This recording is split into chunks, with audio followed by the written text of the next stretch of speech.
Hello everyone and good afternoon. Welcome to today's webinar organized by Shiksha.com and brought to you by University of Bradford, UK. The topic for today's webinar is creating a technology-based career opportunities and reasons to study at the University of Bradford. This is brought to you by Faculty of Engineering and Informatics. Before starting up with the presentation, I would like to introduce our panelists today. So our first panelist is Professor Alistair Wood.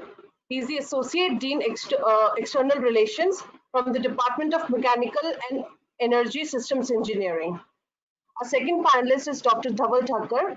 He's the Director for PGR and Program Leader for MSc Big Data Analysis IoT Department. Our third panelist is Dr. Elaine Brown. She's the Chair Faculty Marketing and Recruitment Committee Department, and she's from the Department of Chemical Engineering.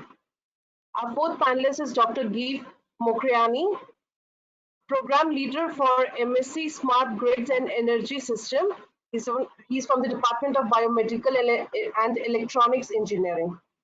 And our fifth panelist today is Ms. Jayashree Chaturvedi. She's the Country Development Manager for India and Indonesia. So I would now request Professor Alistair Wood to please take over.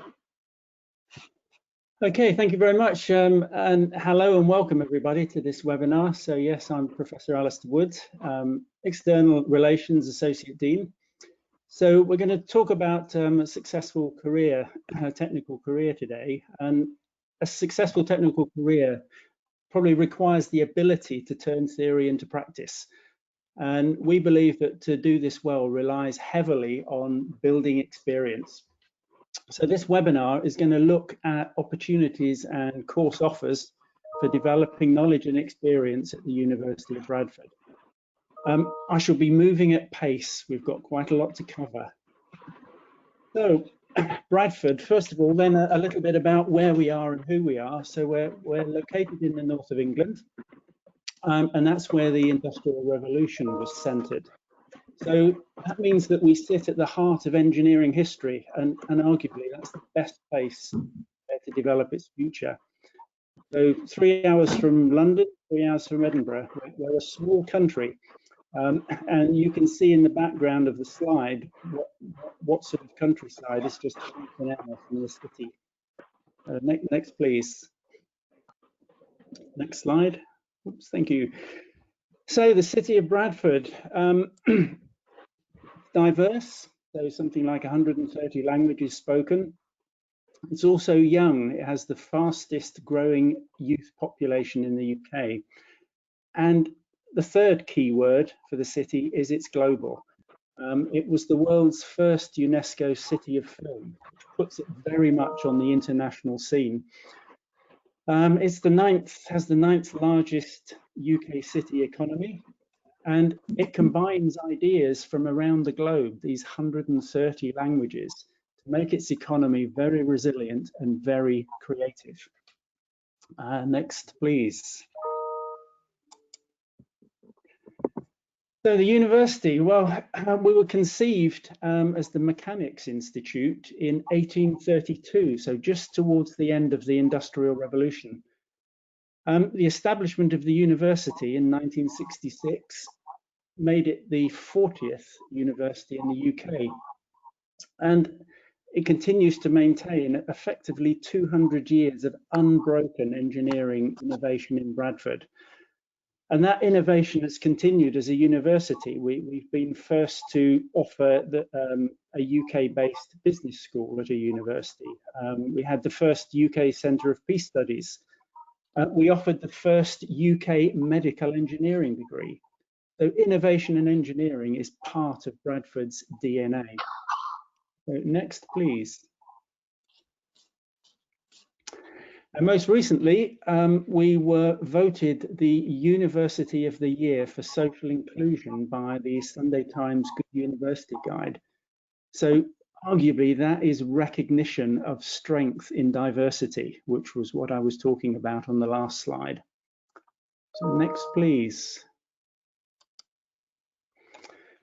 So there you can see an aerial shot of a very compact city campus with accommodation in the top left, facilities, services and faculties all in one place. So 10 minutes from one side to the other side of the campus. And the city centre is just 10 minutes walk away. Now, in recent years, we've invested something like 150 million in our campus, which is now ranked in the top 5 greenest in the world. So quite surprising for a city campus. But that investment has also supported student access to industry standard equipment and facilities.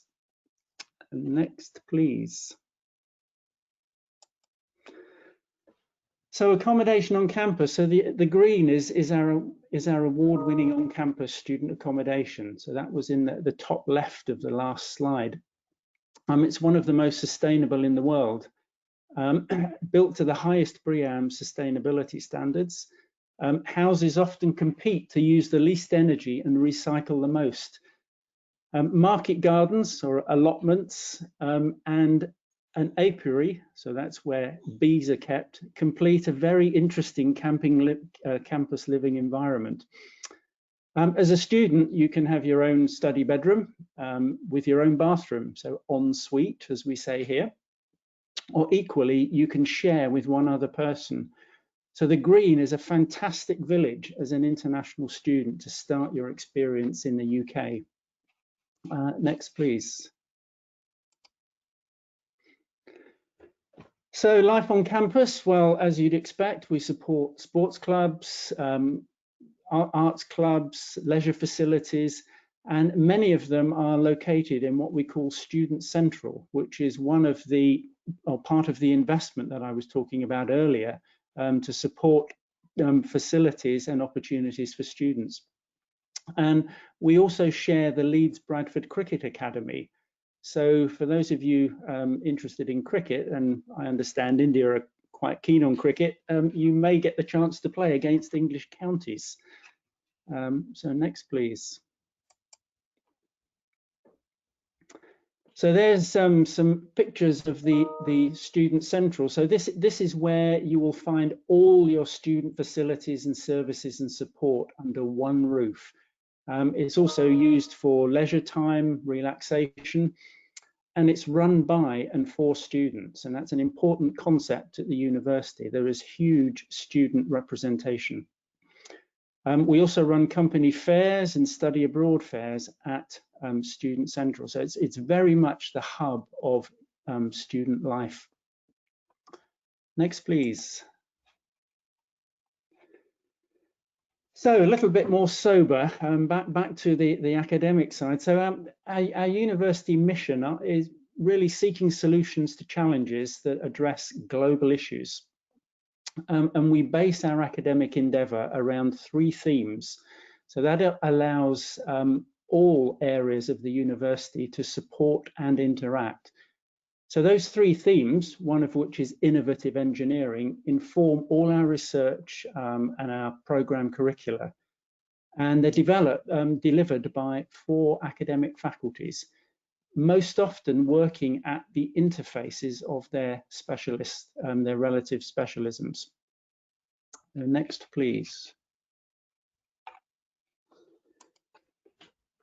So we're driven by applied international research. That is really what our university is about. So our motto, which is "Give Invention Light," which is from Shakespeare's Sonnet Number 12, and our strapline "Making Knowledge Work" effectively describe our ambition to be bold and creative in our solutions, whilst ensuring implementation and impact. Next, please. So all faculties offer a large range of programs, and a lot of these programs, the content is informed by our research. And you'll see that all faculties have a number of quite high-flying programs. So for example, in engineering and informatics, chemical engineering is currently ranked at number 4 in the Guardian tables. So research is what drives our academic mission, but it also informs student curricula and student opportunity. Next, please. So we start to look at our faculty in a bit more detail. So we have 6 departments, very diverse, anything from concrete, nanotechnology and artificial intelligence through to digital animation and film. We've got mathematicians, that's myself, engineers, scientists, artists, research staff, technicians, and many colleagues with industrial experience, together providing a disciplined blend, which we believe is fit to meet 21st century technology challenges. Next, please. So our delivery is built on impact-rich research. So that research informs all our postgraduate and our undergraduate offers and opportunities. And I think if we were to try and take a focus out of all this detail, the focus of our work is all about employability and the global graduate in terms of the student experience. So we could, next please. So we don't do our research in isolation. So this diagram in the middle effectively shows the main themes for innovative engineering. So anything from advanced materials engineering, digital innovation, that includes artificial intelligence, cyber security, etc. And you'll see that we have very strong links with the other themes. So for example, our materials engineering works very closely with life sciences, where the interest, of course, is biomaterials and tissue engineering. So we're doing our research in teams. We're doing our research at the interfaces, because this is what creates the new ideas. And going back to my point about informing student curricula, these principles, these team working ethos, it feeds back into our student experience. Next, please. And we're not just looking internally, we collaborate with industry to ensure relevant curricula and research directions. We also seek and work with international partners to replicate the diversity and creativity already seen in the city on a global scale. Engineering and computing are global languages. And as we'll see shortly, all this talk about research and industry is there because we use this to support the student experience as well. Next, please. So first of all, you'll see a range of master's programs that are currently offered in the faculty, and you'll recognize some of those terms as relating to some of the research themes that I've talked about. Now I'm going to skip past this slide now because some of my colleagues will be talking in detail about 3 or 4 of those programs that we understand are of particular interest to the Indian market. Next, please. So, reasons to study at the University of Bradford, and arguably there are lots, and I'm just going to pick on a few. So the first is we differentiate our degrees by developing professional global citizens able to translate theory into practice. It's no good knowing, you have to be able to do. And one of our key strengths, I believe, is that we leverage all our research, our international and industrial links to place options in front of students aimed at your personal and professional enhancement. So just a few examples, and there will be more later in this session. So next, please. So the first is professional accreditation. So 70% and probably about 95% of programs in engineering are accredited by external professional bodies. So that basically demonstrates that the content and the graduate attributes are recognized by the sectors we work with. So that's a very strong reason to study at Bradford. Next, please. So we also use our research and industrial links to provide enrichment experiences for our students. So for example, we've done lots of work with Ford Motor Company, and the picture at the top of this slide is Ford's European test track in Belgium. And we take students to spend a day there with professional engineers in test cars, finding out what automotive engineering is really about. And that opportunity is only there because of the work that we do and we have done with the Ford Motor Company. The bottom picture shows a group of students from the School of Management, Law and Social Sciences, I believe, at Drax Power. Now, Drax produces about 20% of the UK's energy. We do a lot of work with them, and that allows us access behind the scenes to see what they're doing, and particularly at the moment, it's moving from coal to biomass. So these are enriching experience. They're not assessed, but we're using our links to support your experience. And it's that experience that will ultimately help you turn theory into practice. So just a few more examples. Next, please. Next, please. Thank you. So we use student mobility programs. So we're members of Erasmus, Erasmus Plus, and ICEP program. And with international partners, we believe this produces or provides opportunities to sample and experience different solution approaches. And the reason for that is engineering and computing are global languages.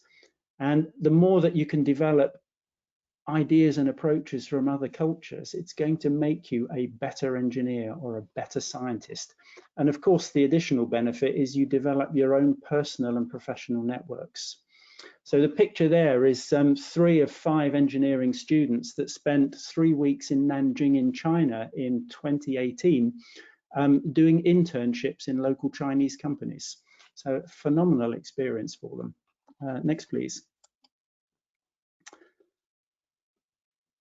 So sustainability is part of our DNA. Lots of people talk about sustainability. We live it. It forms part of our everyday campus operation and living. It's embedded in our curricula and it drives our research. So if you look at the Bright building in the picture there, that is naturally heated and cooled through summer, through winter. And it was constructed from hemp blocks. Hemp is something you grow in a field. So it naturally breathes and heats and cools. That is part, so it's not just talking about the theory, it's actually seeing what sustainability really means. Next, please. So just about there. So I've talked quite a bit about interface, about teams, about enriching, about interdisciplinarity. And this slide really is just saying we practice what we preach. And recent events show how we worked in real life with a suite of creative and rapid solutions to support the UK's response to COVID-19. So that demonstrates that our capability and our own ability to mobilize multidisciplinary teams. Theory into practice again. This is engineering. This happened last month, and this is what we teach you. So my next slide. Sorry, next slide. Thank you. So really the question that we leave you with is, how far do you want to stretch yourself? You can come and study a program and end up with a degree, but it's a lot more than that. We're putting opportunities in front of you. And these 2 examples just show you what can be achieved and is achieved on a regular basis at the university. Not just studying, but by also taking all the enhancement opportunities that are offered at the University of Bradford. So one civil engineer who is now the design director for HS2, which is the new high-speed rail link in the UK.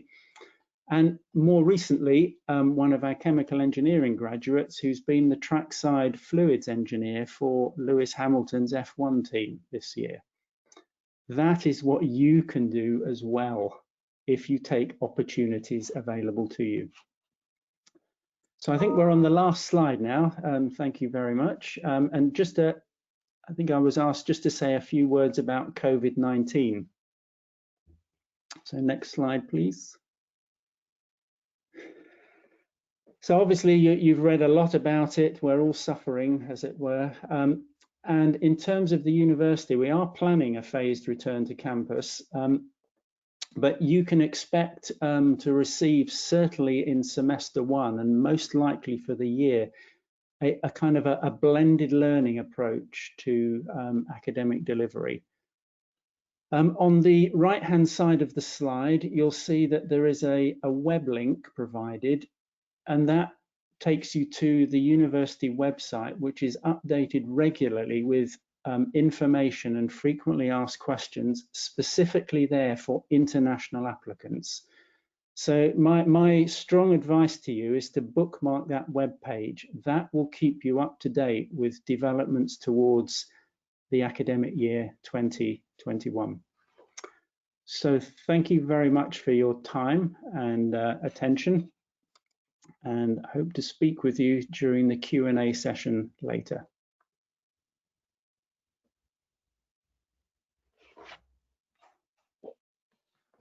Okay, so the next is me. Hi, good afternoon, everyone. I hope everybody's keeping well. I'm Dr.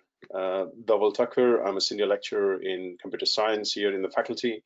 I'm also the director of postgraduate research and also program leader for two of the three MSc programs we have here in the computer science, namely Big Data Science and Technology and MSc Internet of Things. And before I go on to the topic of my webinar, which is 5 reasons to study computer science at University of Bradford, I was just talking to my colleagues that it is kind of a life in full circle for me.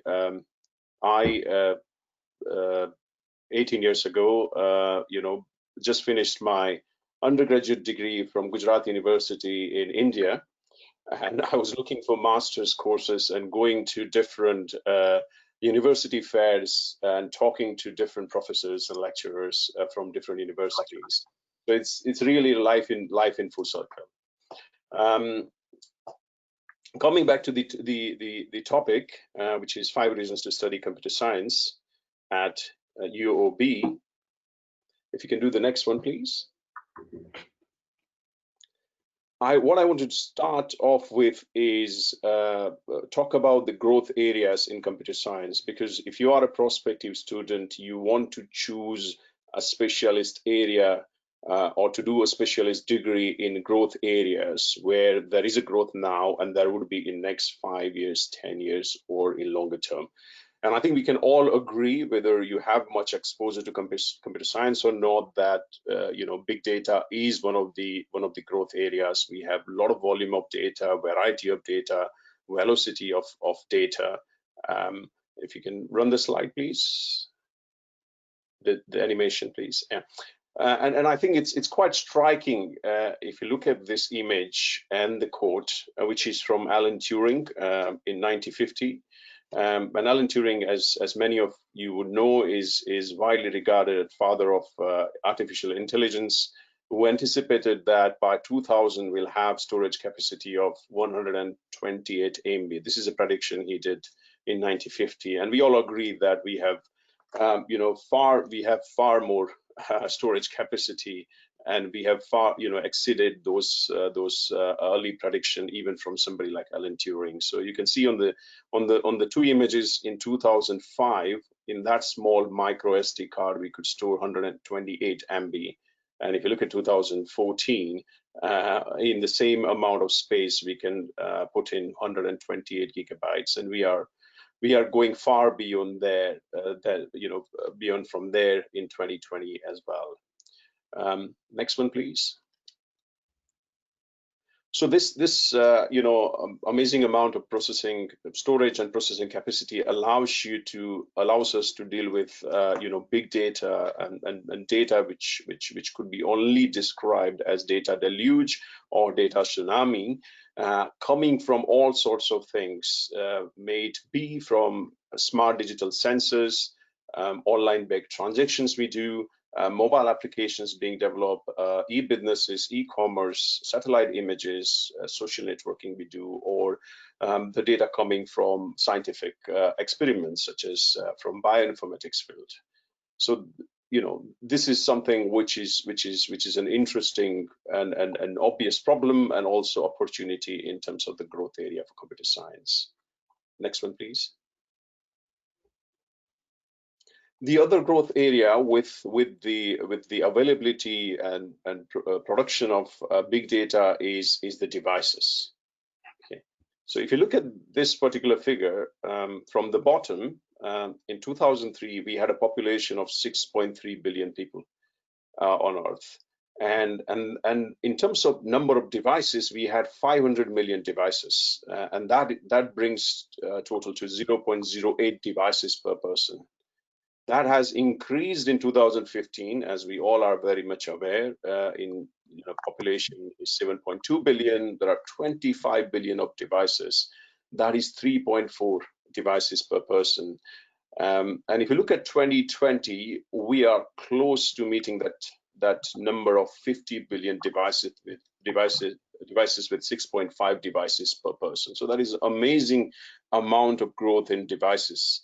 And in 2020, when we talk about devices, we are not only talking about mobile devices, we are also talking about devices which are Internet of Things, devices which are connected to the Internet to monitor a number of things. For example, the wearable watch, smart watches we all wear now to track our performance and exercise, to the smart thermostats we have in the house to control the heating and temperature in the house using a mobile application, or the devices which the government and private organizations are installing to monitor various things. For example, sensors being installed on rivers to monitor water for flood monitoring and flood prediction. So all those things comes together to this target of 50 billion devices. Next one, please. And the third growth area, because we have so many applications, online applications, so much data, and so many devices, so it's obvious that we are faced by cybersecurity threats, and that is a huge growth area in computer science. All those cybersecurity threats, from malwares to man in the middle, to RUG softwares and DDoS and all those things. So cybersecurity is another growth area, and it is very obvious. Next one, please. So that brings me to the reasons for studying computer science at University of Bradford.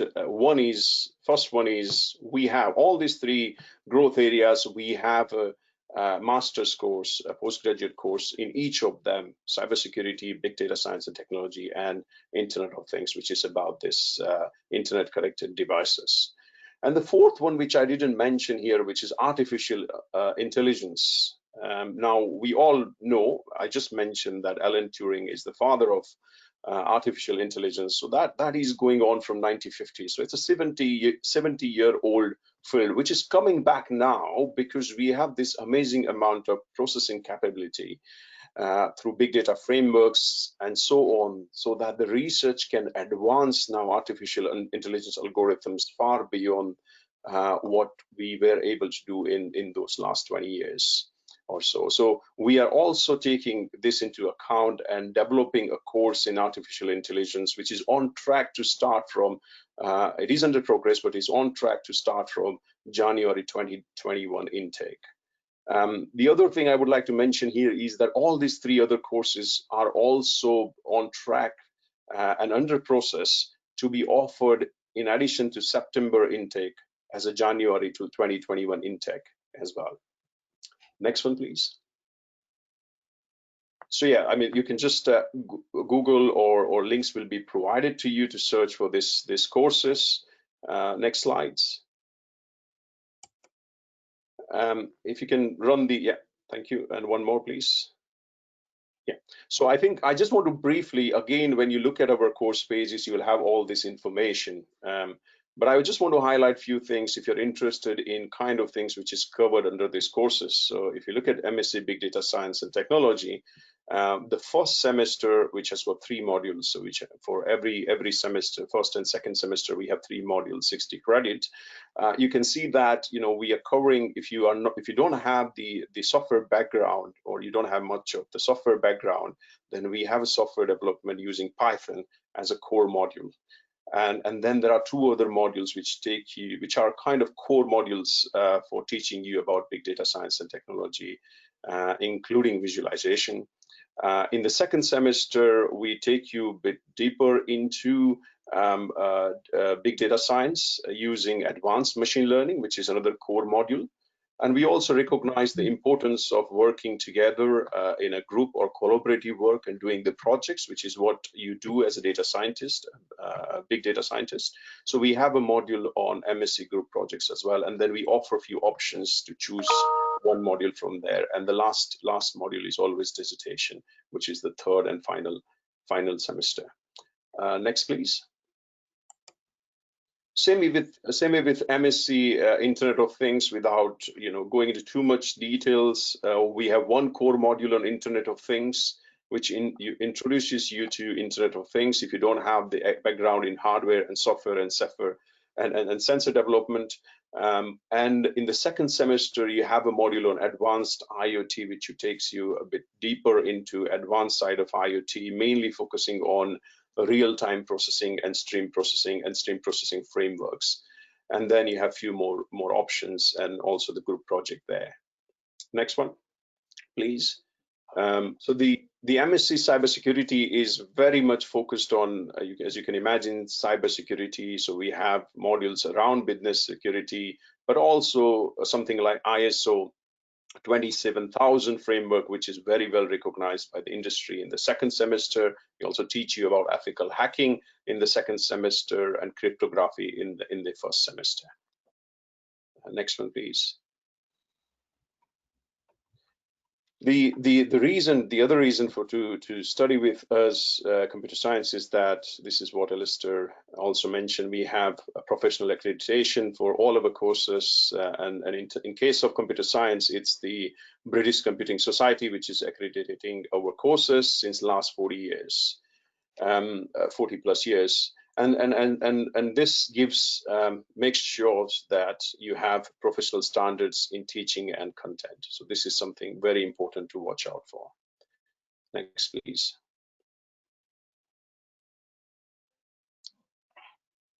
Third is all our master's courses and a lot of our undergraduate modules are research informed. So we bring in advanced content in our delivery, in our use cases, from our research active staff members in all areas, which spans these three, and with artificial intelligence, it will be 4 MSc programs. So we have active researcher in all these areas supporting these programs and teaching different modules. And that is, we consider, through our research, we are very well connected with state-of-the-art problems, but also solutions, and also very strong links with the industry as well. And this is what we consider our USP when in terms of our offering. And next one, please. So just a few slides quickly to talk about research strengths. As I mentioned, we have research strength in all 3 areas of our MSc programs. So we have funding from this prestigious funders, including European Union, Innovate UK, Newton Fund, European Space Agency, and many other funders in all these areas relevant to our MSc programs, starting from smart cities, 5G, to digital healthcare, to cybersecurity. So we have funded projects, or we had funded projects in these areas. Next one, please. So the next 2 slides are just okay. So this one is this is where I've been involved as a principal investigator for the university. It's a project on smart cities and open data reuse. We bring in a lot of use cases from this project into our teaching in MSc IoT programs. This involves 9 European cities and also 3 universities as well as part of this project. Next 2 slides, if you can go quickly, are just some of the coverage of the projects we've been involved in. So this is the project I was talking about. The next one, please.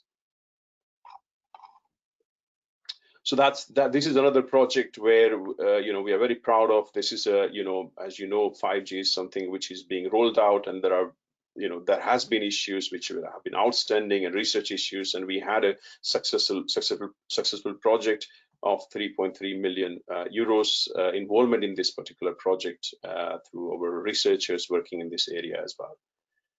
Next one, please.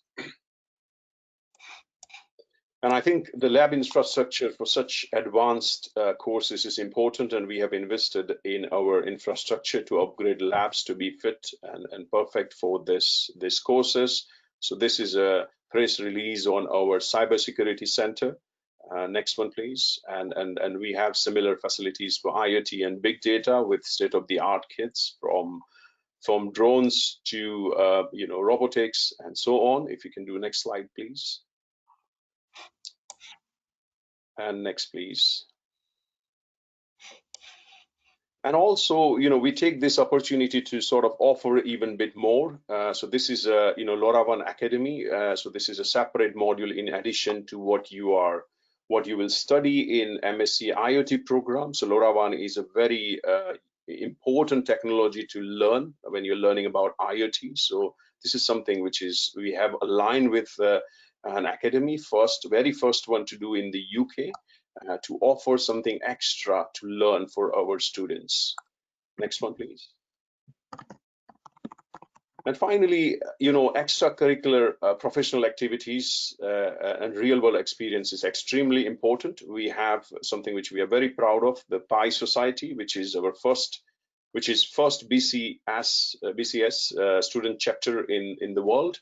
And through this, a lot of students get engaged with this, and they do a lot of geeky and technical challenges, hackathon, gamathon, and so on. And they've done really well in taking part in external challenges as well, such as Barclays and SAST ran a technology challenge in 2019, where we had our BCS Pi Society students winning that particular challenge. If you can go to the next slide. And something which is, this slide has got something which is very recent. As you can say, this is a news or a competition in AI for good, health and social care. Obviously, because of COVID, it was online. This was in June 10th. And we learned very recently, a few days ago, that our MSc students, Smriti, Svetlana, and Mohammed won the first prize. And judges were really impressed with the prototype they came up with about supporting people who are at risk of domestic violence during COVID-19. So the students, MSc students, have done really well, supported by the thing they learn in the course, but also by the mentors into going and taking part in something like this. Next one, please. So I'm almost done. Second last slide. So the other thing, in terms of linking it to real world experiences, we have something called Computing Enterprise Center, where it is an interface between academia and academics like us and the industry, where whenever industry wants to offer a project, that comes through the Computing Enterprise Center, and we involve undergraduate and postgraduate students into these projects for real world experience in developing those solutions. In addition to that, as it says at the bottom of this slide, we also work with a data science specialist recruitment agency in London who helps us to find dissertation projects, which is the last semester, roughly 3.5 to 4 months, to work with a real client. So this is a real client offering the project where the student can do dissertation projects for real world experience. Okay, so this is again very important. Next one, please. And that's me. Thank you very much. Thanks for listening, and I look forward to talking to you at Q&A session. Thank you.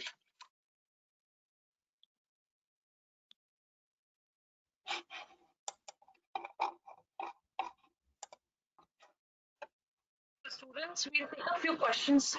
Okay, so what we'll do, Dr. Geeb, you start after your presentation. We will take a few questions from the students, and then we'll move to the further presentation. Okay, thank you very much. Good afternoon, everyone, and welcome. It is Dr. Geeb Mokshiani. I am program leader for MSc Smart Grid and Energy Systems. I am head of Energy and Smart Grid Research at the University of Bradford and lecturer in Electrical Power Systems. Next slide, please. So first, I'm going to talk about the challenges of the existing energy system. Then I will introduce smart grid. What is smart grid, and then why smart grids and what the benefits of smart grids are. And then I'll talk about this program, this MSc program, and its uniqueness, and the facilities we have, career prospects, placements, and dissertation, and salary expectation. Next slide, please. So over the past few years, electrical power supply have undergone a worldwide phenomenal transition from conventional power plants to renewable energy sources in order to mitigate global climate change. So this has mainly been driven by increasing power generation through renewable energy sources to meet CO2 emission reduction commitment globally, while producing sustainable, efficient, reliable, and secure power supply. As you might know, governments worldwide have set to decarbonize the energy sector in order to meet global climate change. For example, UK's government energy objectives are an 80% reduction in CO2 emission by 2050. Now, to achieve these objectives, renewable sources like wind power, like photovoltaic cells, have the potential to become increasingly common in energy system. However, the connection of renewable sources to existing energy system poses technical challenges, such as voltage issues, current issues, system efficiency, reliability, because they are originally designed to just feed the customer load demands. Can you please go to the next slide? Yeah, so what is the smart grid? Actually, the smart grid is the modern form of the traditional power grid, which brings computer technology to a standard electricity or energy system, allowing easier communication between energy retailers, distributors, and customers.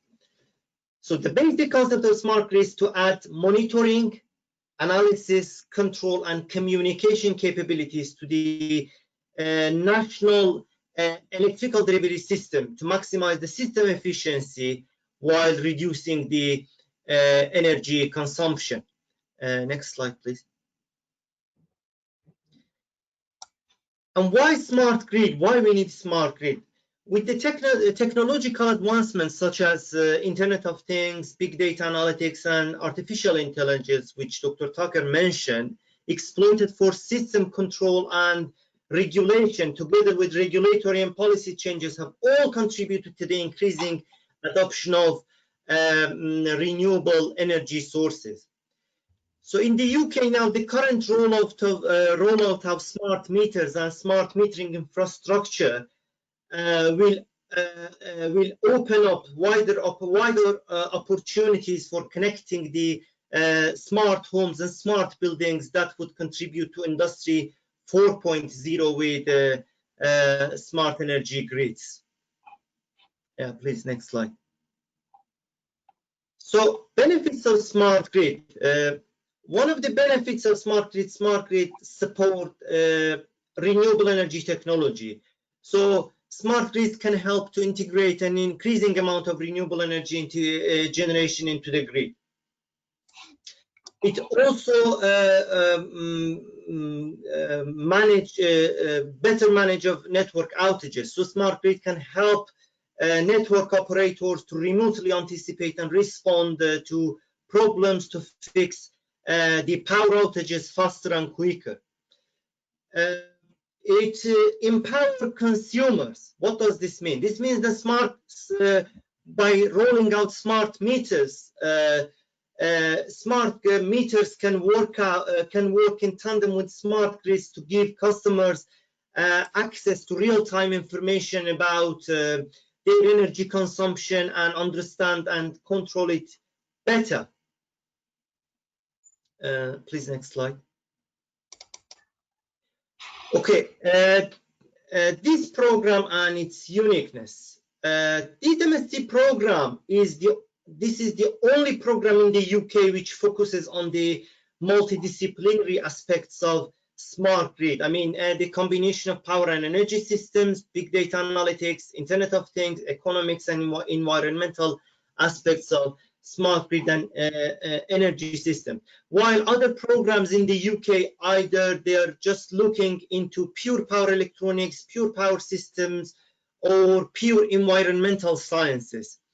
So you can see from the modules here in the figure in the right hand side and the list of modules in the left hand side. So in the first three, which are all core modules, in the first one, smart grid and power system analysis, you will learn about the fundamentals of smart grid and power systems. And then you will, in big data and analysis and Internet of Things, you will learn about the fundamentals of big data and big data systems and analytics and fundamentals of Internet of Things.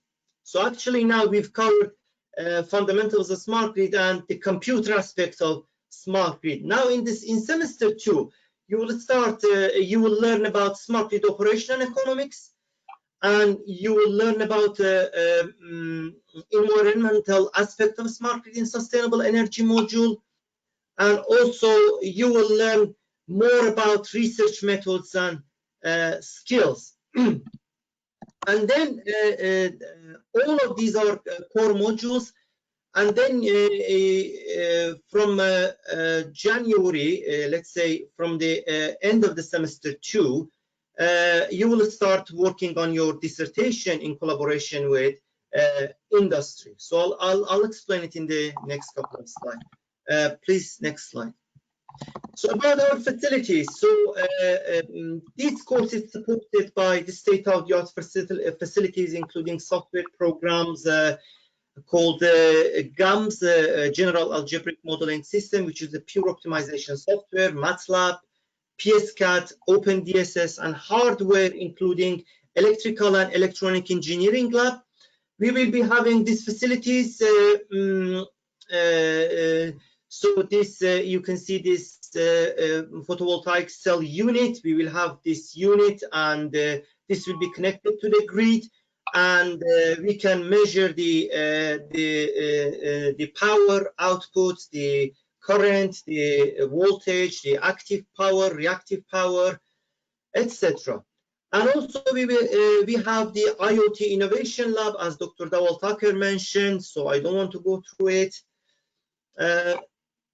Next slide, please. So career prospects. So as I mentioned already, integrating renewable energy sources into the existing energy systems in order to meet the governmental targets worldwide introduces several challenges for network operators, such as voltage, current, power quality, system efficiency, and reliability. This new program aims to deliver the skilled graduates able to meet these challenges with the required knowledge and expertise in smart sustainable energy systems and Internet of Things and big data analytics. The shortage of smart grid and energy system expertise among employees is viewed by the industry as one of the biggest obstacles to integrate renewable sources more extensively. Next slide, please. So there are lots of vacant positions available for smart grid and power system engineers across the UK. If you just search the Home Office website and search the code 2123 for power system engineer, you can see we've got the shortage of smart grid and power systems engineer. So this is really, really important. So this also applies internationally, with most parts of the world actively looking to adopt renewable energy integration into grid and make the existing grid smart, secure, affordable, efficient, and reliable. So I believe this program offers tremendous job prospects for graduates with a wide range of businesses, startups, governments, etc., wanting to invest in the use of smart grid and renewable energy sources integration into the existing energy systems, but struggling to find skills. Please, next slide. So these are some of the examples of the types of jobs you could be doing. So, for instance, designing new smart transmission and distribution system, managing maintenance and repair, managing operations and planning of existing systems, evaluating the economic viability of new solar wind power installation, assessing the environmental impact of energy systems, and etc. These are just some of the examples, so we've got lots of opportunities. Next slide, please. The most important part of this MSc program is the placement. So there are several placements and internships available for home and international students to do their MSc projects with leading companies in energy and smart grid sector in the UK and internationally. These are the lists of the companies so far we have secured for you to do your projects, MSc projects. So, for instance, Electricity Northwest and Northern Power Grid, which are the two out of 8 network operators, distribution network operators in the UK. Energy, Nortec, which the suppliers for the for providing the active network management schemes for the distribution network operators, and Wilson Power Solution, LM Biofuel in Greece. These companies are in the UK. LM Biofuel is based in Greece. IRC is International Energy Research Center, one of the most well-known research centers in the world, located in Republic of Ireland, in Dublin. We've got DEPSIS in Switzerland and Bradford City Council. So just to let you know a bit further on this, your projects will be jointly supervised by university and by industry. You will spend some of your the period from 2 weeks to 3 months. It depends on the availability in the industry in one of these companies to do your MSc projects. Yeah, next slide, please. Yeah. So student experience so far this year 2019-2020 we've had 10 keynote talks, 5 in semester 1 and 5 in semester 2 from these companies to give a talk about topics on smart grid and energy systems.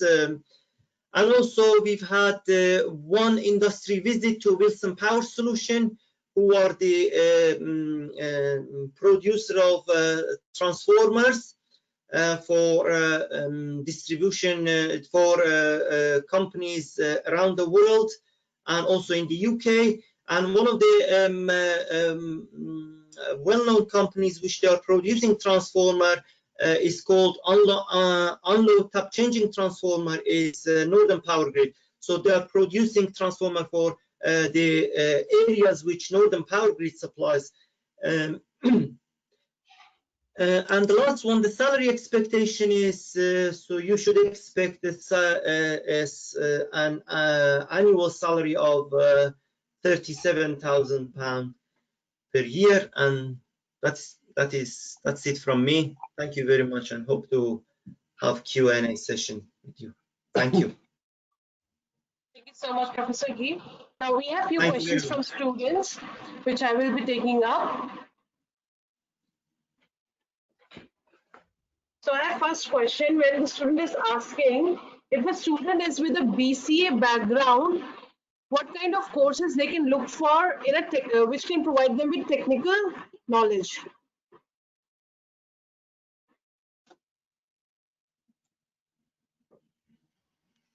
Can you Dhaval, repeat do you want to take that? I didn't catch the question. Is it about BCS degree? BCA. No, so BCA, a bachelor's in computer applications. If student is coming from a BCA, bachelor's degree, what can we recommend him in from our courses?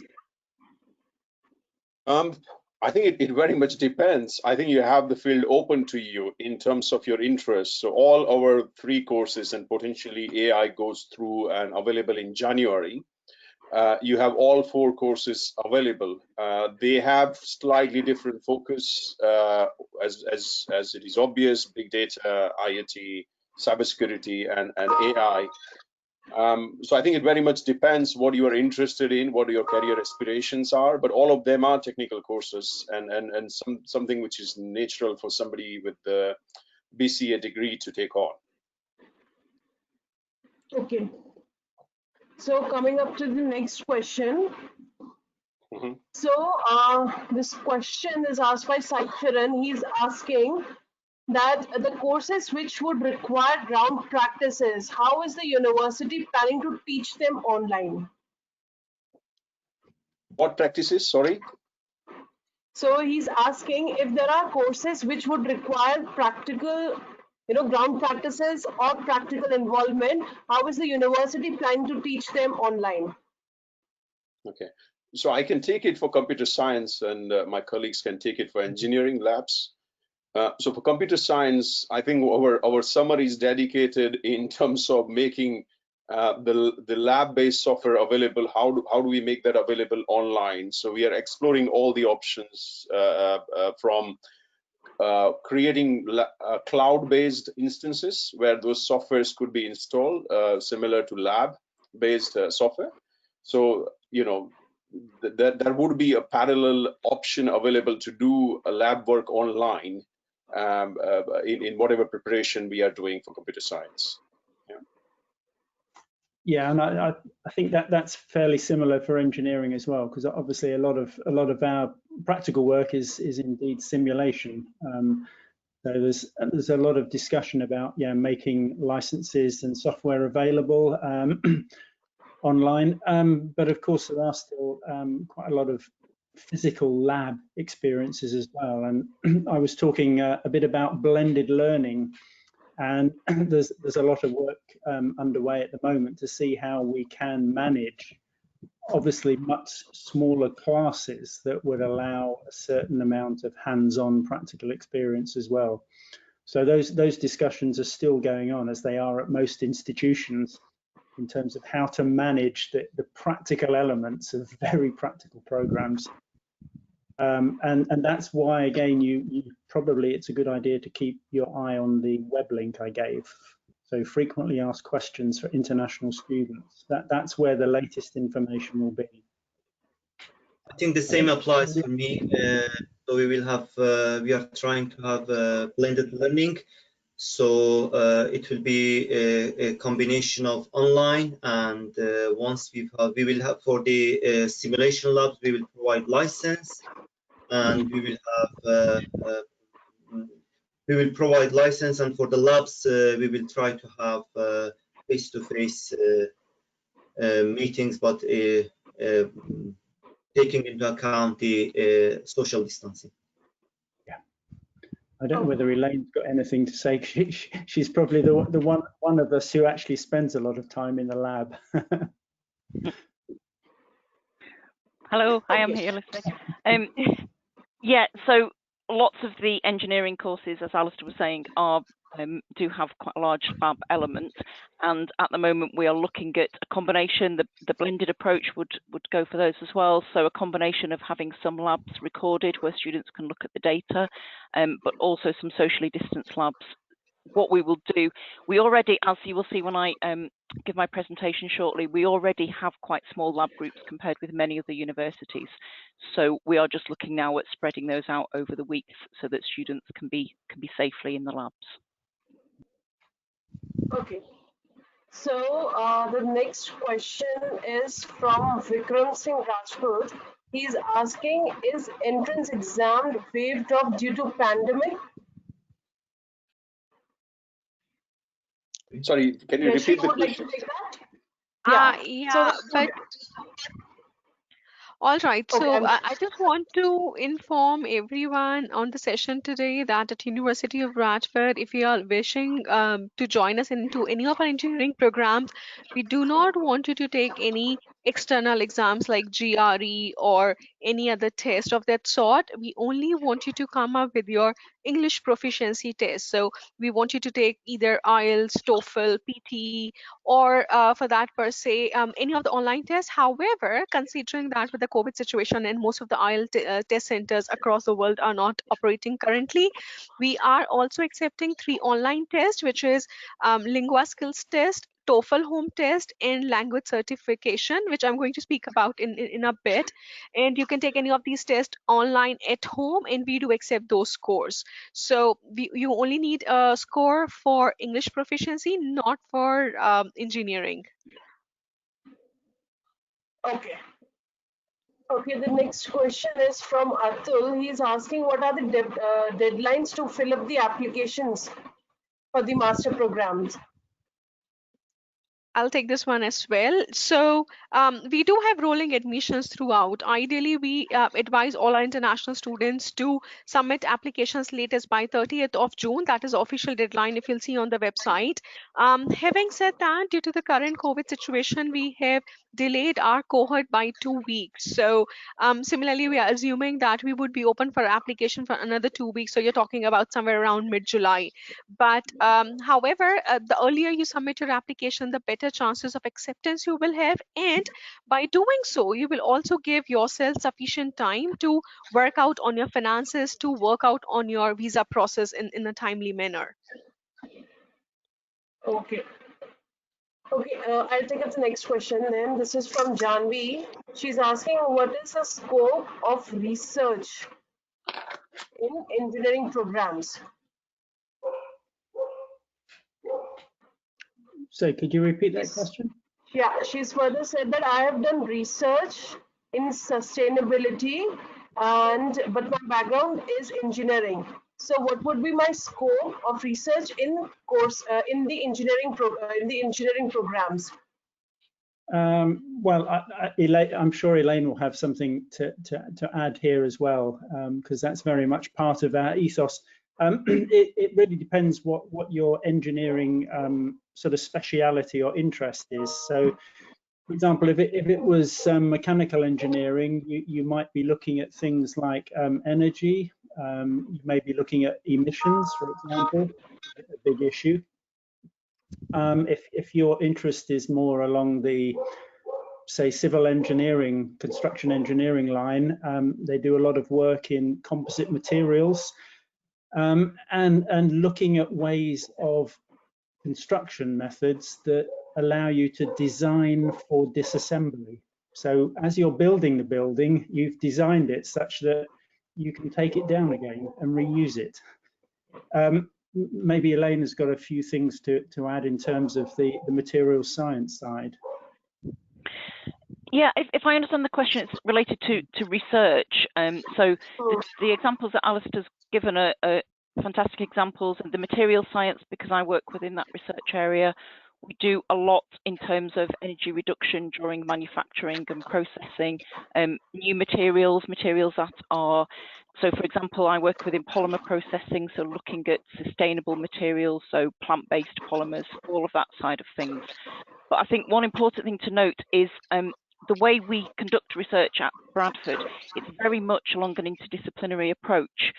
So it doesn't really matter what your first degree or your MSc was in. If you want to look at a particular topic of research, we have supervisors across the different disciplines, and so the faculty, and I think probably Deval may want to say something about this. The faculty, if you're talking about what school you would be in as a researcher, you would be within a school, within a department in the faculty, but you might actually have supervisors from different departments and, in fact, from different faculties.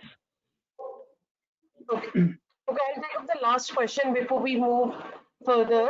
This is from Arjun. Arjun is asking that I'm currently doing BE Mechanical Engineering at a private university. Would my grades, which is currently above 7 CGPA for automotive systems engineering, be accepted?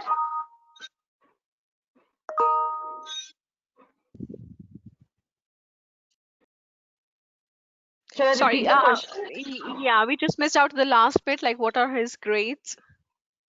So 7. he's saying that he is currently pursuing BE Mechanical Engineering from a private university, and his current grades are 7 CGPA. And I think he's written that he want to pursue his career, his further education in automotive system engineering.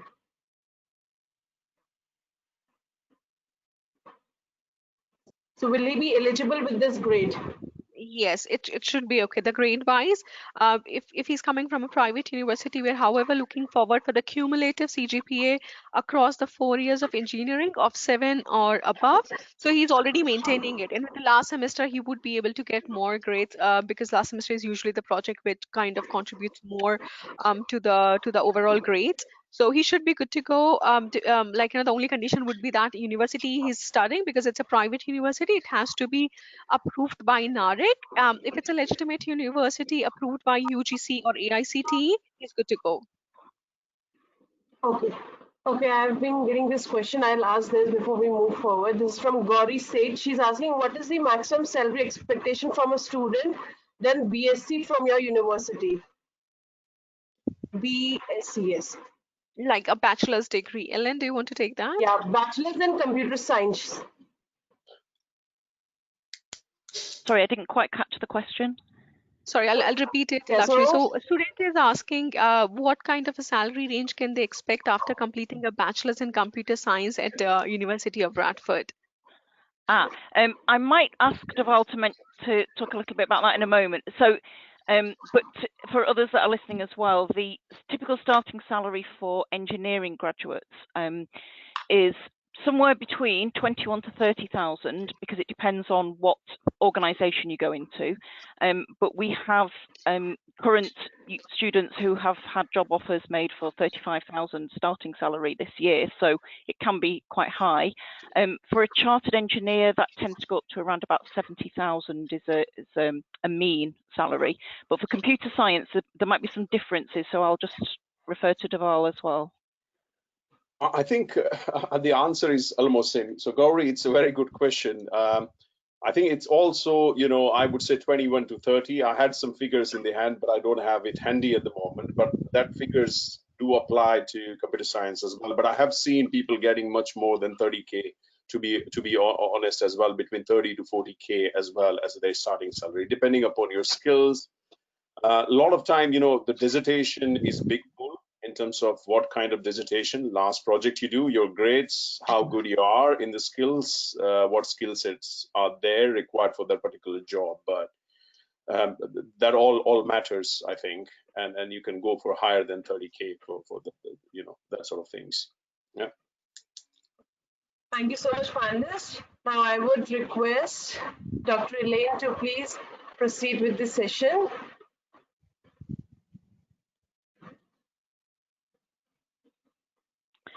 Okay, so good afternoon, everybody. So this part of the session will focus on undergraduate degree courses in engineering.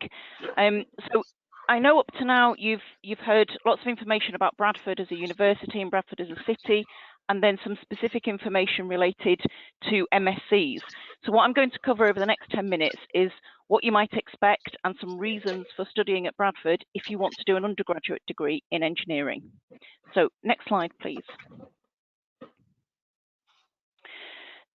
Within the faculty, there are 4 departments which are specifically engineering. So we've got mechanical and, mechanical engineering degrees, civil and structural, chemical engineering, and biomedical engineering.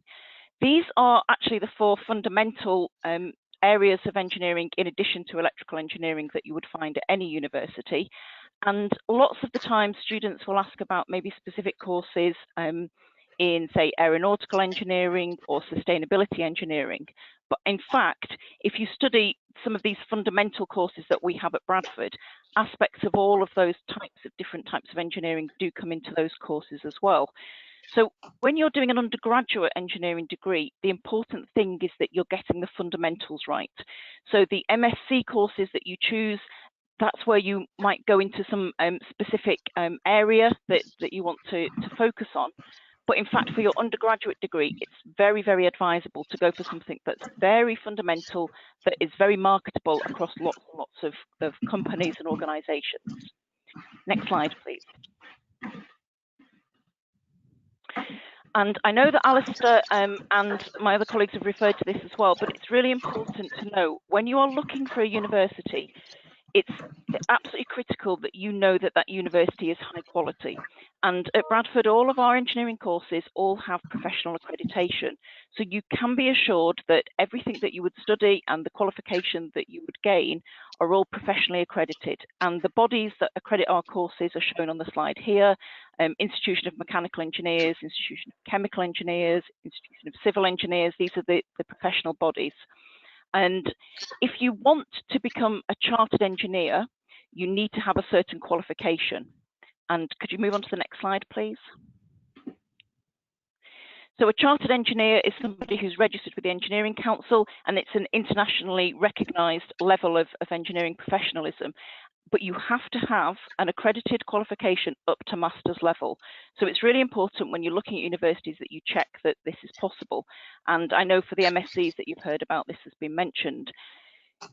A chartered engineer, it's not just about the qualification that you get, you have to show experience and expertise as well. But it is important to note that you have to have a master's level qualification. So most people that are looking at this webinar, I would expect that you would think about an undergraduate degree and then choose a dedicated MSc. And that's a great way of looking at it. But there is also another option that I will mention because sometimes we get questions about this. Our courses, our engineering courses, are also offered as an MEng in addition to a BEng. The MEng stands for Master of Engineering, and it's an integrated master's course, and it is an alternative to doing a BEng plus an MSc. And there are reasons why some students want to do that, and if you have specific questions, we can answer them.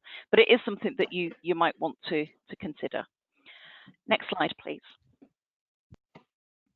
So I'm not going to talk about the entry requirements specifically, other than to say the main things for undergraduate engineering, the main areas that you need to have pre-requirements that you need to have before you come are related to your maths and science levels. So the specific qualifications that you have can be covered by my colleague Jayshree. She will talk about it. But really, we look for certain competencies of mathematics and a science. And that's because we need to have lots of maths for our courses, and also that what you would have learned within your science will give you some skills that you can then build on as an undergraduate. It's also useful to note that we have a foundation year in engineering. This is a very well established long running foundation year that we integrate very carefully with our undergraduate courses. And that has been running as a standalone foundation year for many years. We are now looking to be able to offer an integrated foundation year and BEng course, and we're very hopeful that that will be available very, very soon. So again, keep an eye out on things because that might be available for entry this year. Next slide, please. So 5 reasons why you might want to choose Bradford for your undergraduate engineering course. I will talk about each of them in a little bit more detail in turn, but just 5 reasons to think about. Our cohort size, we are a medium-sized university, so you have very, very good access to tutors because we're quite small compared with some universities. Our course designs, very, very modern engineering teaching, the facilities and investments we've made in students, our industrial links, and our research expertise. And you will notice that there are some similarities with what my colleagues have been talking about, because these important elements do absolutely integrate through everything we do at Bradford. We do this for our undergraduates in addition for our MSc students as well, our postgraduate taught students as well. So I'll talk about each of them in turn. Next slide, please. So typically on an undergraduate engineering course at Bradford, we would have around about 50 to 70 students in a cohort, so each year. This means that you get the personal touch. Our students know us as tutors and we know our students. So that means that if you need access, if you need particular help, if you have queries about your work, if you want to discuss your career options, all of these sorts of things, you actually get to know your tutors. And this is something that our students tell us they really like. We have very high student satisfaction, and this is one of the things that students tell us that they love. It means that you've got rapid feedback. So if you want some feedback on some work, you tend to see the tutors very regularly, and so we can offer this. And there's excellent support for your learning. Next slide, please. So another reason to choose Bradford is the philosophy that we have about education. It's very much modern engineering teaching. So an engineer has to be able to take ideas and actually make them into something that will be applicable and help humankind. So you need to have a deep knowledge in whichever type of engineering you've chosen.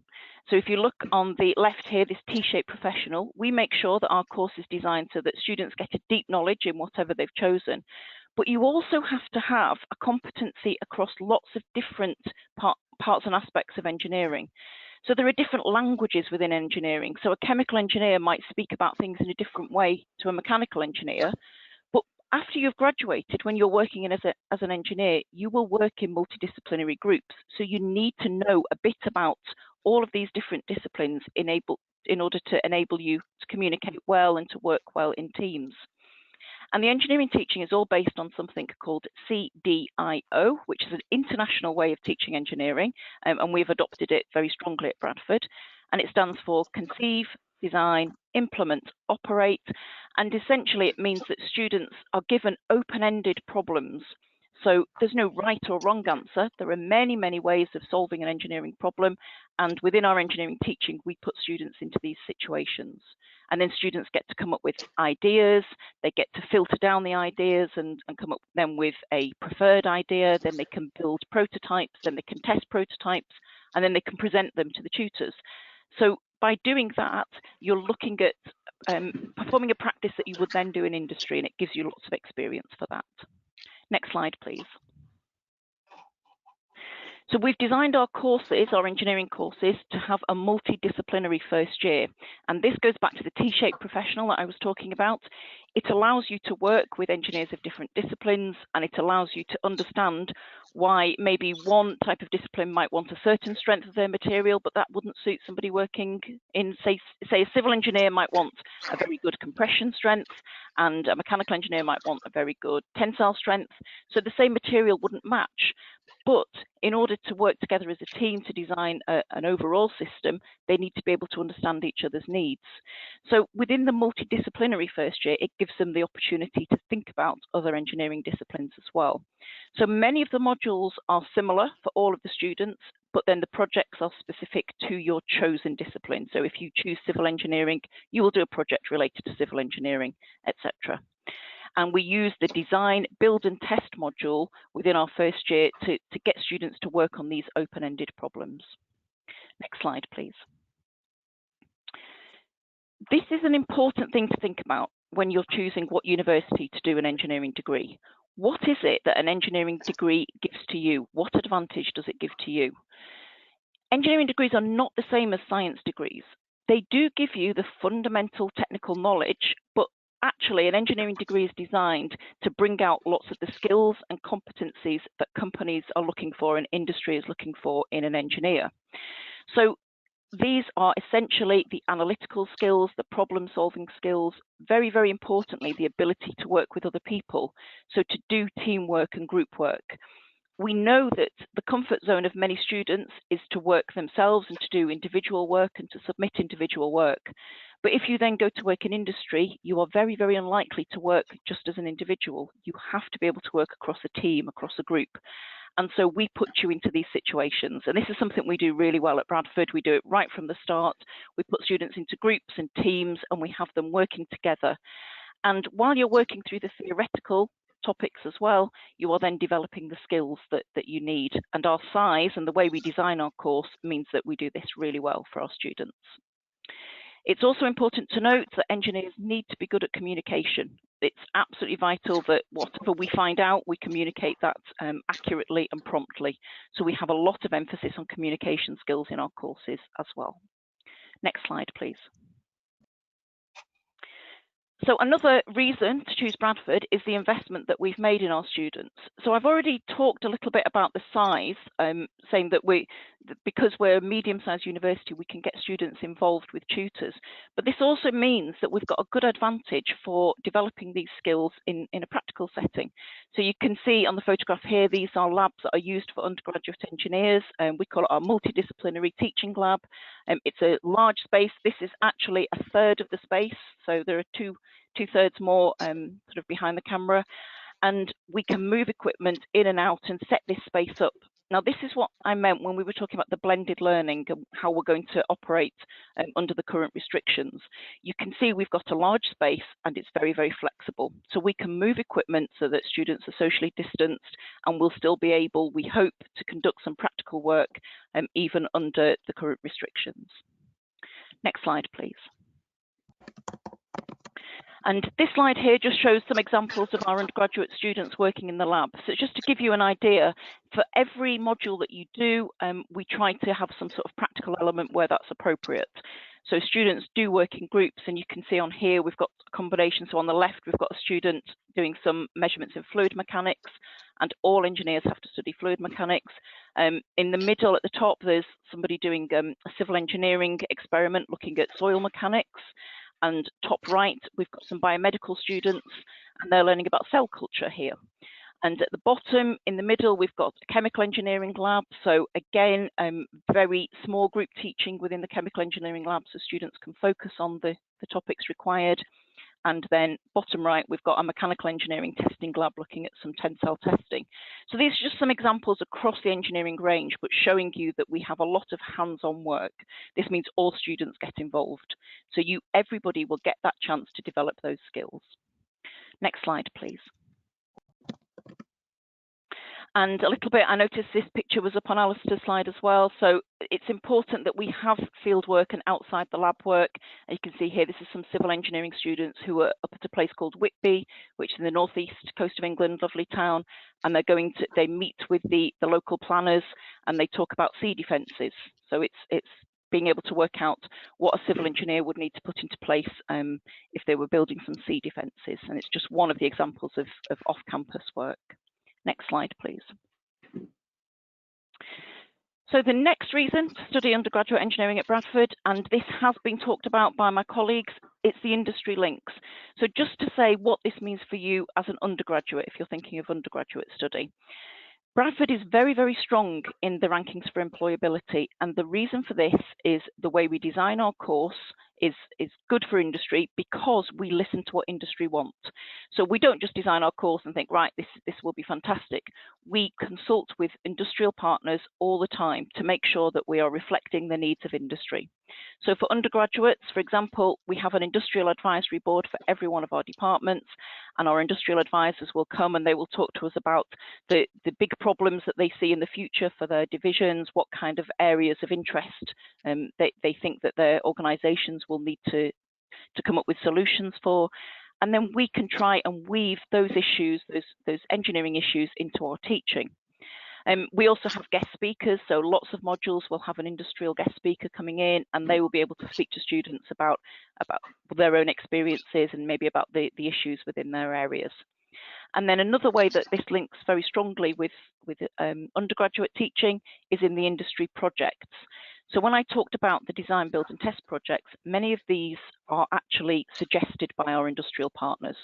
So they might be live projects that they are working on themselves in their companies, or they might be things that they did in the past and they're thinking, could they have done it in a better way? But it's something that means our students get a really good idea of something that engineers post-graduation would be working on.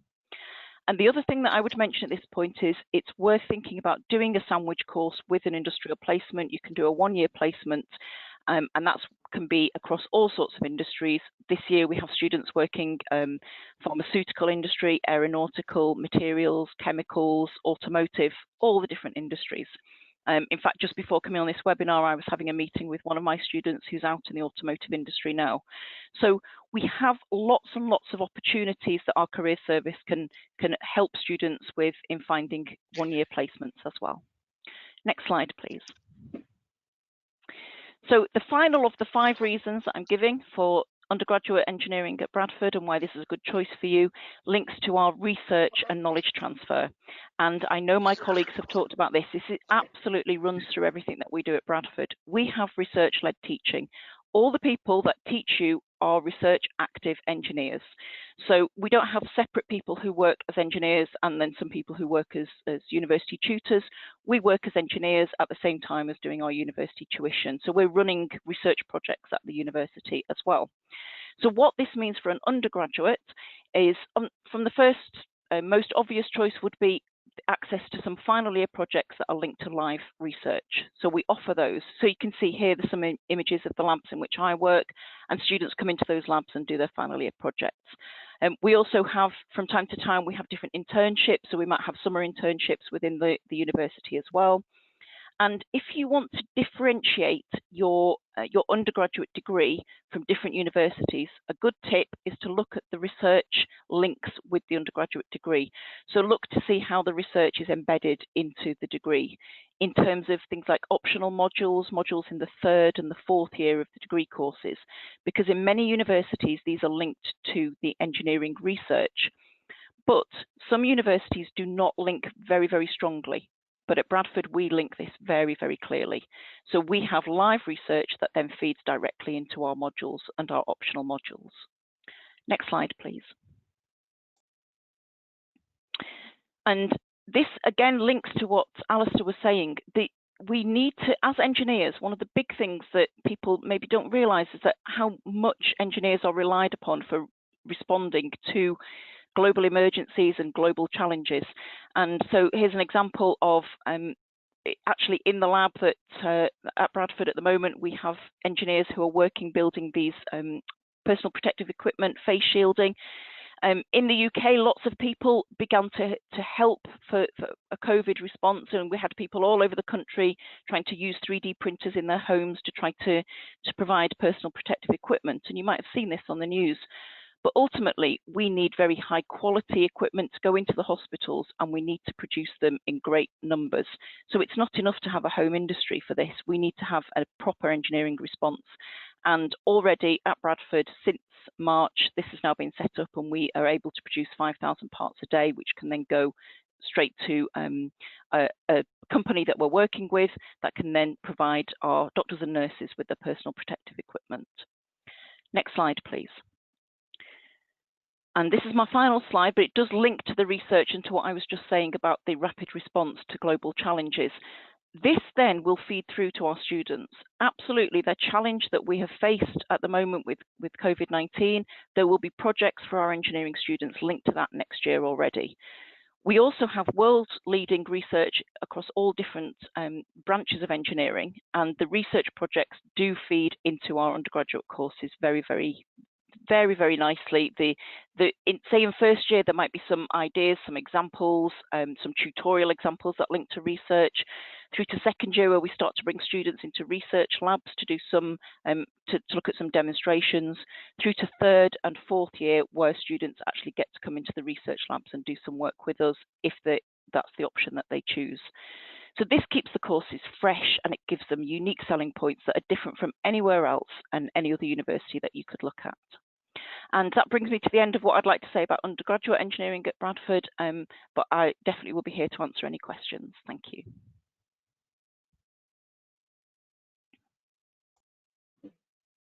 Okay, so Jayashree, we'll take a few questions. Yes, let's. I'll just request you very quickly, Lakshmi, if you can put up the slide on the scholarship. So I know we're running out of time, so we'll just speak about the scholarship in a minute, and then we'll go to the final Q&A. Okay, is it in the same presentation? No, on the other deck. Okay, Second last slide from there, yeah, or probably the last slide from there. We'll just speak about the scholarship. Thank you everyone for joining us today, and thanks to our academics for giving us insights on all our engineering and informatics program. It was really helpful. I know we have addressed quite few questions on the Q&A in terms of the eligibility. So our eligibility requirements are very straightforward for our students coming from India. If you wish to study any of our master's degree, we want you to come with a bachelor's degree between 60 to 70%, and it can come from any university university.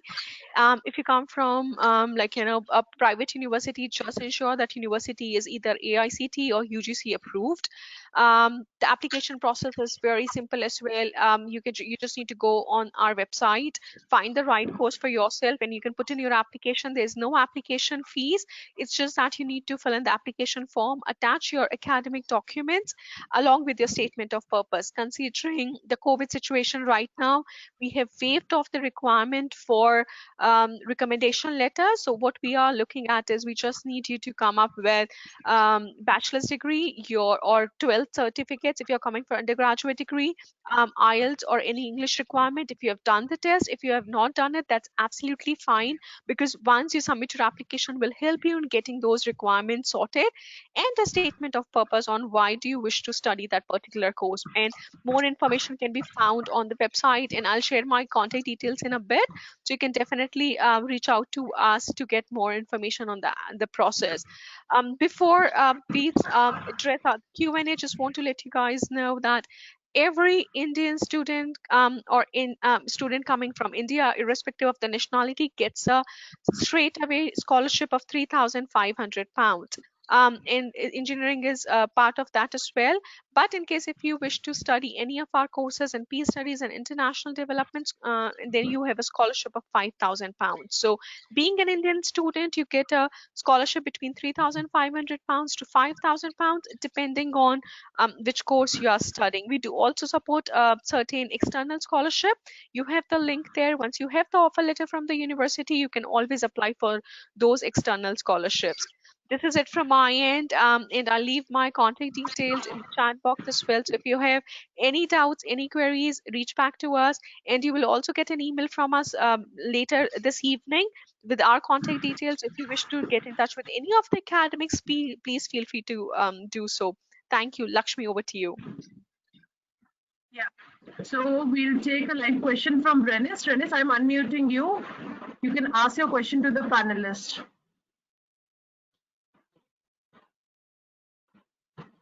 Renis, I have unmuted you. You have to unmute yourself.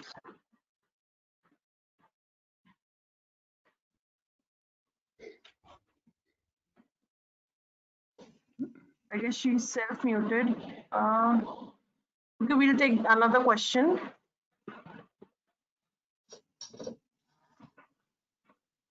Okay, so this question is from Vikram Singh Rajput. He's asking, please provide information on MS in civil engineering or construction related fields. So MSc. In civil engineering or construction related fields. He's also further written that I have a 5.53 CGPA on a scale of 10. What is the criteria for entrance exam for this for civil engineering course? Oh, Jeshri, can you answer that? Sure. So we do have 2 questions for our students coming from the civil engineering background. So either you can come for masters in civil and structural engineering, or we are very recently launching another course, construction in project management. So you can opt in for that.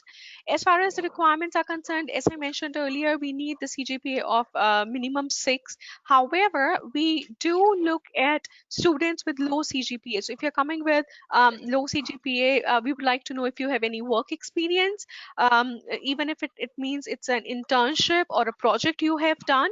So what we do is, if your grades are not up to the mark, then we definitely put your application with all the possible details to academics, and then on the basis of your profile evaluation, we get back to you. But it's worthwhile putting in an application because you're coming from the industry, so I'm sure as part of Indian curriculum you must have done some or other project.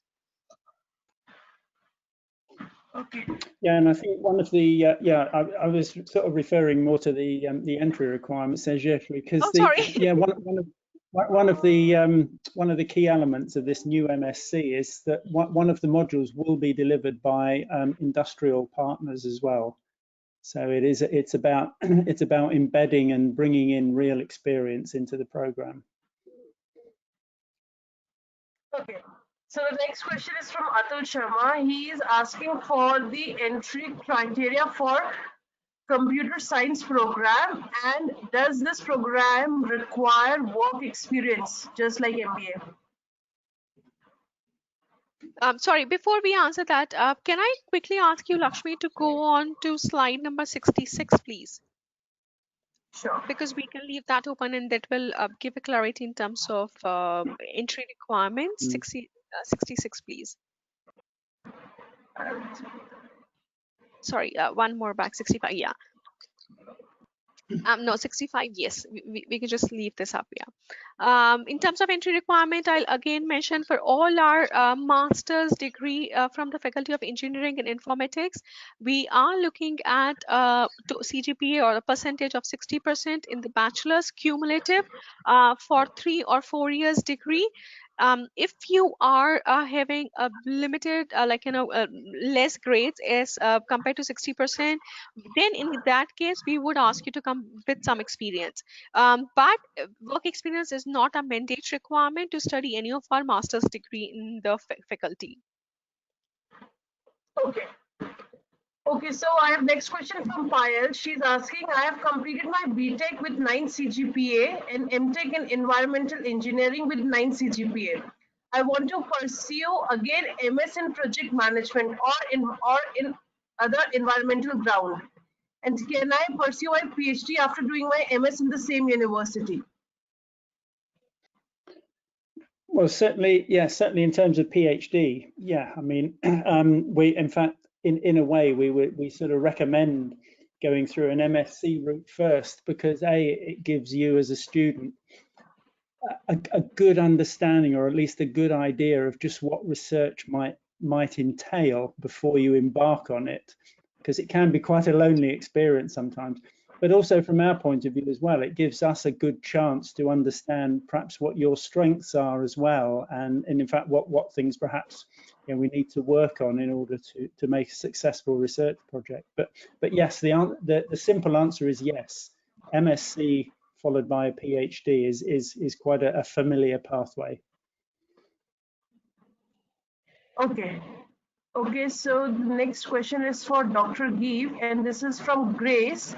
She is asking, what would be my career, what would be the career prospects if I pursue MSc Smart Grids program? Yeah, actually, so as I mentioned in my presentation, there are lots of vacant positions in the current existing energy industry in the UK. So as power system engineer, as design engineer, as power system economics, energy economists, and data analysts for energy systems. These are some examples which I can give. And also there is an opportunity, these companies which I have secured for students to do their projects, if they do well with them, it is most likely that if they are happy with their work, most likely they will be recruited afterwards. Okay. Okay. Okay, I'll take up the next question. So the next question is from Renis. She has asked that I have done my BE in EC in 2016. So how many years of gap is acceptable for electronics program in the university? I'll take this up again. So when it comes to the entry requirement, we are pleased to let you guys know that we do accept students with the gap years till the time you provide it on your CV that what have you been doing. So to be fair, even after your graduation of a master's degree, you were on a break, you were traveling, that's fine. It doesn't impact your application in a way till the time you put the facts on your application. So we do accept students coming with the gap years. We do accept students coming with elongated degrees. We do accept students with the backlogs. However, they need to meet the minimum entry requirement of the overall grades. Sorry, I just want to add there as well that we do also accept students coming from the distance learning degrees as well. Okay. Okay, and I'll take the next question. This is from Sanjay. He's asking, is there any ELP waiver for the admission process? Unfortunately, there's only one way of getting the ELP waiver. If you're coming from CBSE or ICSE board, if you have studied your 12th in CBSE or ICSE board, and you have scored in English 65 or above, then we do provide the waivers. Okay. I have this question from Prachi. She said that she holds an offer from the university, but her concern is that what will happen to the paid accommodation if the classes goes online. I just want to confirm you guys, as all our colleagues have said it throughout the afternoon, that we are very much running classes on September on campus. It's not an online delivery we are looking at. We're looking at the blended delivery. So when we say blended delivery, that means that you would be coming on campus either for the lab works or for academics. But however, we're not sure what would be the percentage of that. So you'll be still on campus. So yeah, either if you are going to the UK, then only you have an option to join the university in September. If you are not coming to UK, then you wouldn't be able to start your session in September. Then you probably need to start thinking of deferring your session to the next intake. Also want to highlight that we are not running 100% of the courses in January. So you need to speak with us individually to understand which course you are looking at. But if you're coming on campus, it will be a blended learning, which is a combination of real-time classes as well as the online sessions. So coming back to your question, that if you are paying on for accommodation, you would be living on accommodation if you start in September. So the next question is on computer science. The student is asking under the faculty, what would be the best course that would help me with a better career prospect? The student is from the computer science background.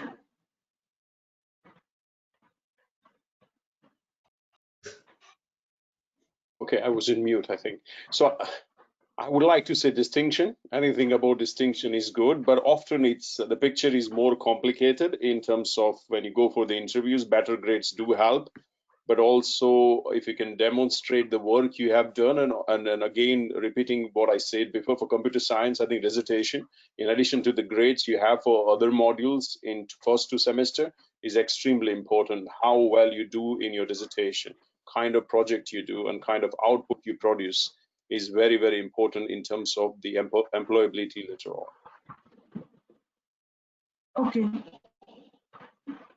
Yeah, and to some extent that comes back to what I was saying. You'll find as you go through your academic experience at university, there are lots of opportunities that arise that are not necessarily scheduled or programmed in, and they're opportunities. It's your choice whether you take and make use of those opportunities.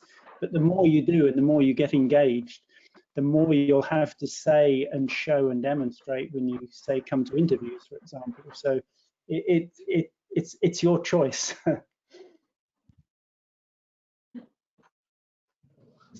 Okay, the next question. Students, if you have any further questions, you can click on raise hand tab. I will unmute you and you can ask your question directly to the panelist. Okay, so Gauri, I am unmuting you. You can ask your question. You also have to unmute yourself. Good evening, ma'am. Hello. Good afternoon. Yeah, I want to ask that if my financial status is not good, even if I am not unable, even if I am not unable to enroll in exams like IELTS, TOEFL, SET, and etc., then how to overcome these problems, and what are the scholarships given by our financial aid scholarship given by our university to these students?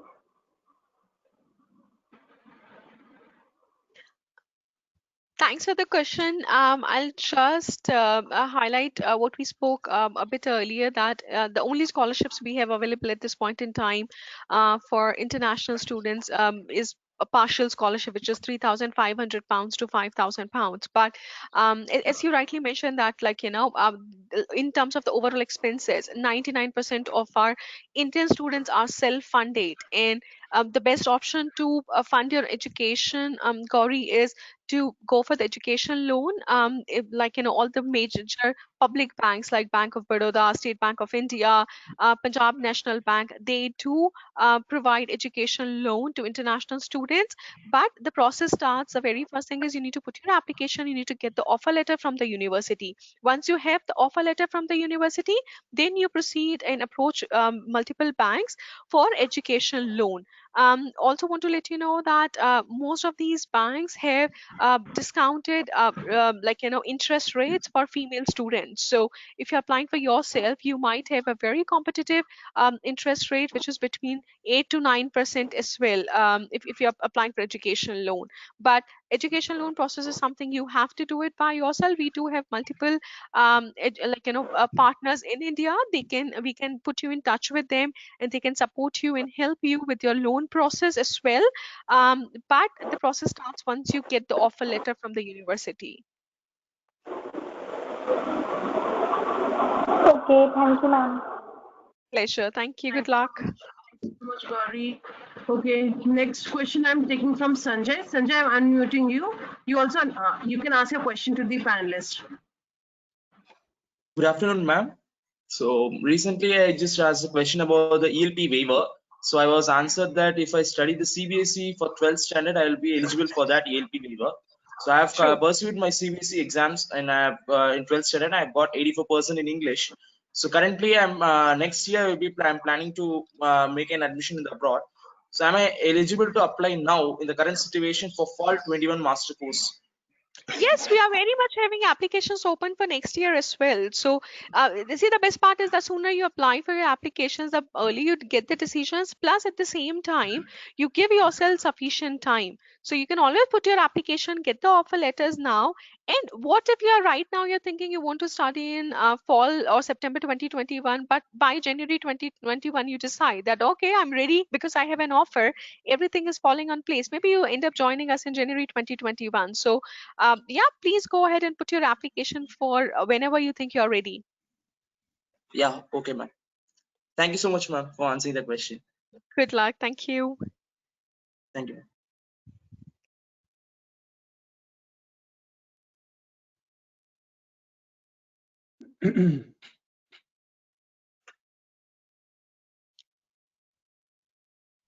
Are you there, Lakshmi?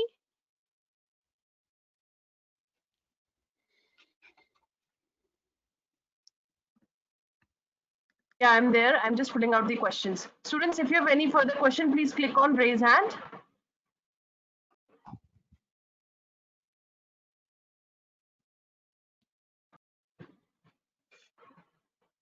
Okay, so Renis is asking, what are the courses for electronics field in University of Bradford, as I have done BE in electronics?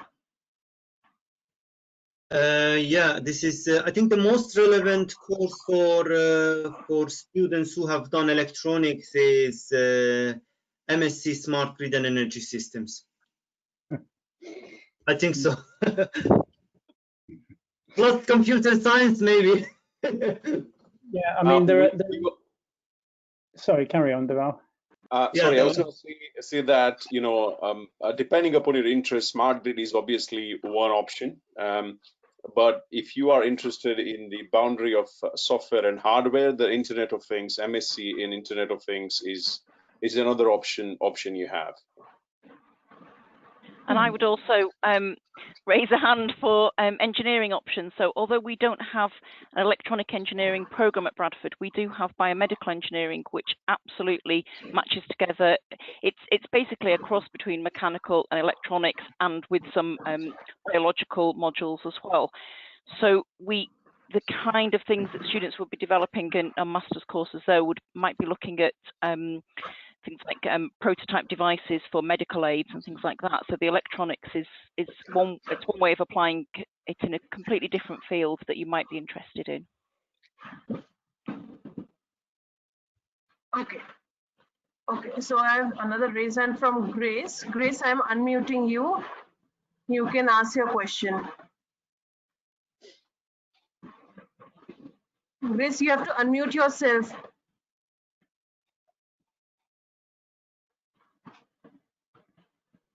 Okay, I think.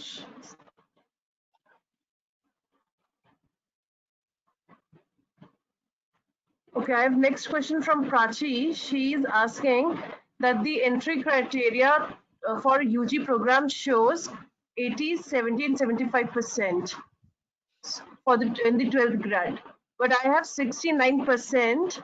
How am I still eligible to apply for engineering programs in the at the University of Bradford?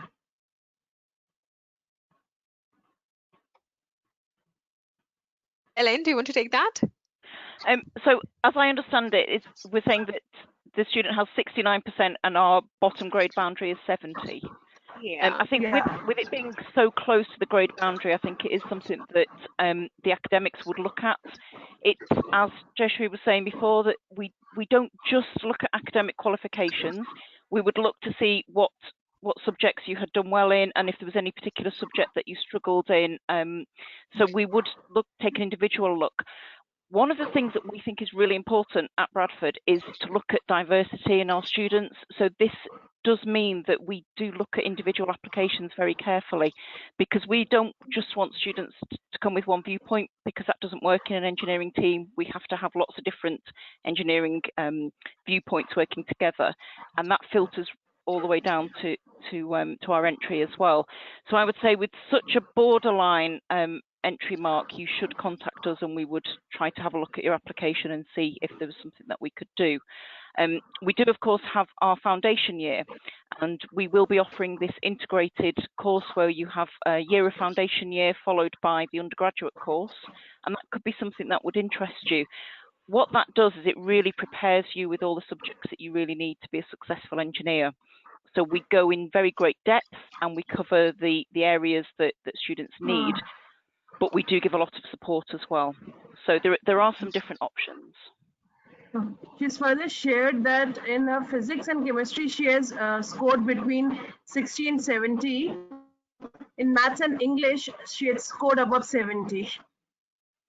Okay, so yes, we would definitely want to have a look at individual marks, and because the maths is the one that we really look for. So maths above 70, that's a great achievement. So that's a good thing that should hopefully be positive for you. And if the score has been brought down below 70 by other subjects, but it's so borderline, then we could look at it. I don't know if Jeshri wants to add anything else. That's exactly what I would have said. Like, just put in your application, because sometimes if, say, for example, you're low in PHE or in computer science, which is not directly affecting you, as Ellen said, that we might have you might have an interview with the academic, or we look at your IELTS score, and then you're good to go. So yeah, just put the application, I would say, that to start with. If we wouldn't be able to offer you the direct first year entry in the engineering, then we might offer you the foundation year, but we'll give you that option. So with your 69%, I can definitely guarantee you that it wouldn't be a straight away rejection. We'll be able to offer you something at the university. Okay. So next question is from Brenda. Again, she's asking, she's saying that I have 1 year of experience in ISRO as a junior engineer. So university have any space for aeronautical related courses? Is this for master's level? Yeah. Yeah, master's.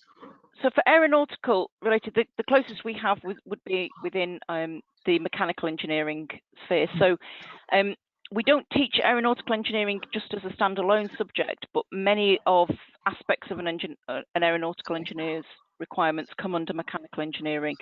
We have professors who are very strong in fluid mechanics, and we do have modules related to aeronautical engineering. And so I think if you look at the modules within the MSc for advanced mechanical engineering, then you might find something that actually would really whet your appetite. Okay. Okay, next question from Ranjit. Ranjit, I'm unmuting you. You can ask your question directly. Hi. Is there any course in computer science for undergraduate program? Undergraduate, did he ask? Yes, undergraduate. Yeah. Yes. So I will let Deval say something in a moment with it being his department, but also we have for our computer science undergraduate, the ethos is very similar to the engineering programs in such as we take our research-led teaching and we link in with industry as well, and we don't have specific subject requirements. It's just a specific course requirement. So, but I'll let Deval say something. He might want to say something about the undergraduate courses. So we do have, computer science undergraduate programs. It also offers you a different specialization as well. So you can go for general computer science, or you can go for one of the flavors, including cyber security as your specialization. What a lot of our undergraduate students do is that they might start with one specialization they think is most appropriate for them, and then there is a scope for, if they decide to change and go for another specialization, then they can do it later on as well. Was there a question? Thank you very much. Okay.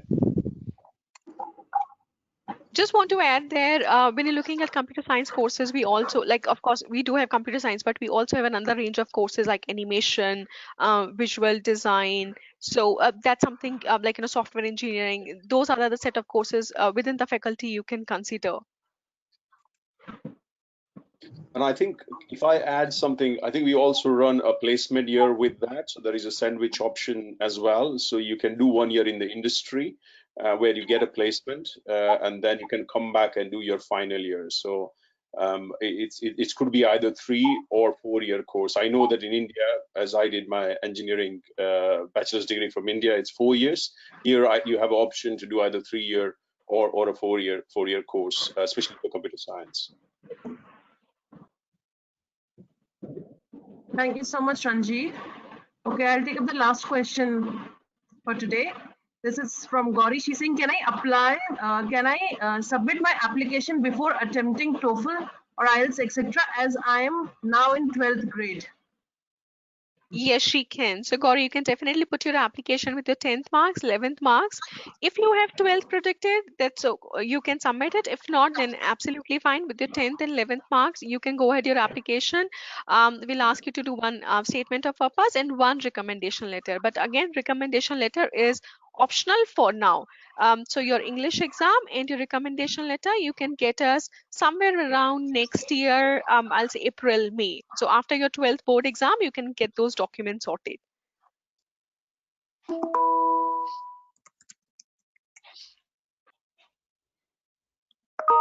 Okay, so Gauri is saying that my 11th mark sheet is not given by school still. It's okay. You can submit your application next couple of weeks, or say if you'll put your application by September, you're doing it well on time. And I'm sure by September you'll have your document with you from your school. Okay. Hope Gauri, your doubts were clarified by the panelists. With this, we come to the end of the session. Thank you so much, everyone. Thank you so much for taking out time and giving such.